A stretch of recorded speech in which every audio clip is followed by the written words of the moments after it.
Chapter 9. The Loved Wife. Our life story does not end as it does in the novel, when the wedding bells ring. After that comes the real life.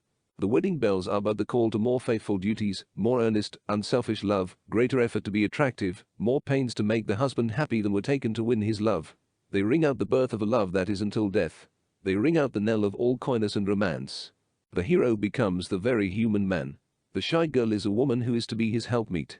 They ring out the beginning of a battle where man and woman must stand shoulder to shoulder if they would win. They tell of a conflict where there will be strength in union, but in division weakness, destruction of happiness, complete failure, disgrace, and sometimes even death.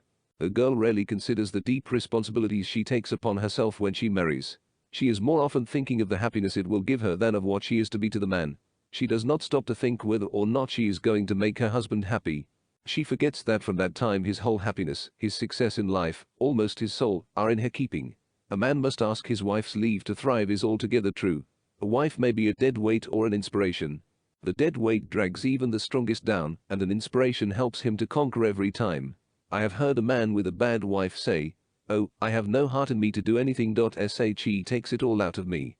I have known a man with less ability, but with a true wife to inspire him, to conquer where the other failed. Marriage itself is not happiness unalloyed. Life never is in any state. You are happier married than single, but marriage has its hard places. The romance soon dies out. Real life comes. The everyday living together brings friction. It is for better and for worse. It seems a light thing to say at the time when you are sure it will all be for the better. You fancy you have only half learned his goodness. In many cases that is so. In many more it is not. It is for the worse. Then the break comes. Gradually his weaknesses will be revealed to you. The golden idol shows clay feet. Slowly the gilding is all rubbed off and the idol is seen to be clay all through.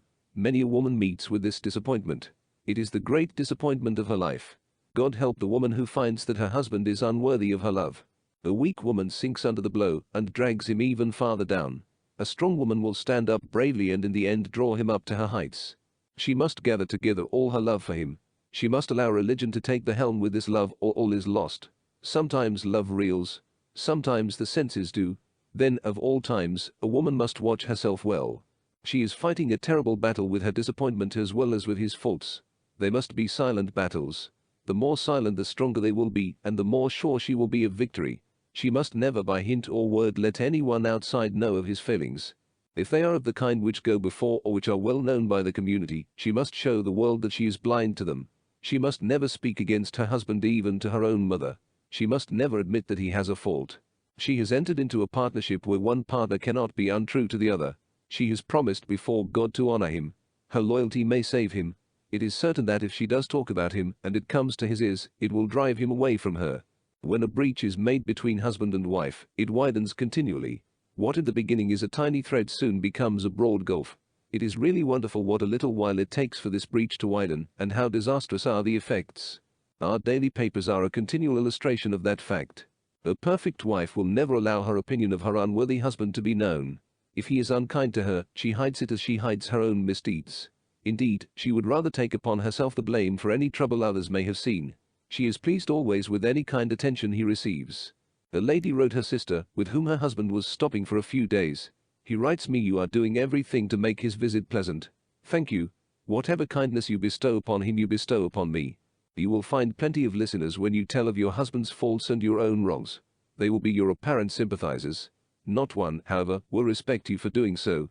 No one will care about you. Almost all will repeat it to someone else. It will be generally said that you live unhappily with your husband. You will have as much blame as he has.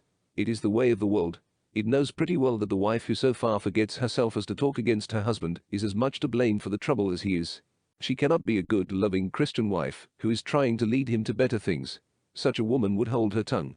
In telling, you have simply opened all the doors and windows of your house and invited the community to look their fill at your most private affairs. The rest of the doors and windows of the community are closed. You have noticed, have you not, that your confidence has not been returned? No, indeed. It is well known that the woman who cannot guard her husband's honor cannot respect another's confidence. If only in the sight of men then, the untrue wife is the loser. She sends him into greater wrong. She undoes herself as she undoes him. Together they must rise or fall. Many a woman in her blind anger at her husband has tried to crush him. Like Samson, when he would crush the Philistines, she has succeeded, but only to bury herself in the ruins with him. That her husband is not what she thought him is no excuse. She took him for worse as well as better. She is simply showing that she is not one whit above him and that he has been decidedly deceived in her. He has gotten the worst too. Unfortunately true, good men have bad wives, too. They are not confined to bad husbands only. There are wives of good men who forget that the husband's whole happiness depends upon them. Many a wife forgets this great responsibility. His business may be successful and everything outside going along satisfactorily, but if he has no peace at home he has no happiness. A woman who does not make her husband happy fails in her great life work. She is unworthy to be the mother of his children. God gave woman to man to be his helpmeet. She is no helpmeet if she makes his life wretched. It is her highest pleasure, her great rights to smooth his path. If she fail there, she far better never have married. What a man wants in his wife is companionship, sympathy, and love. He wants to feel that she is his best friend. He never wants to look anywhere else for sympathy and help. He never will if he can get all he needs from her. His life has many hard places. He needs a companion to go over them with him.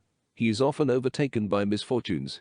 He needs someone to stand by him and sympathize as she helps him to bear them. He has to fight with poverty often, and he needs a woman whom he feels, when he puts his arms about her, is worth fighting for. He has many enemies. He needs a wife whose loving words will make up for the bitter ones he hears from them. He needs a wife who will make him forget, when he is in her presence, that there is an unkind world outside. He meets sin everywhere. He wants a wife who will give him words of counsel, and who will take his hands and lead him to greater faith in, and love for, the Father. Storms will come all through life, he must encounter them. He needs a woman who will cling to him through the hardest. He needs her love through sunshine and victory as well.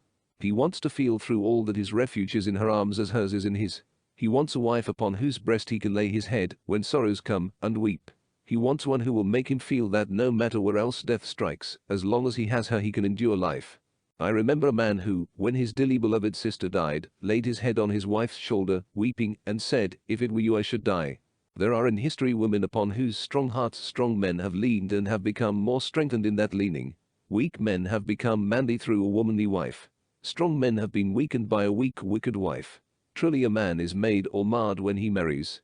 He must indeed ask his wife leave to thrive. It is in every woman's power to be a well-loved wife. She cannot exact it. She must win it. She has his affection to start upon. She must increase it, instead of allowing it to decrease. She must not go upon the principle that because she is his wife, it is his duty to worship her. If she does, she will be bankrupt as far as his affection is concerned.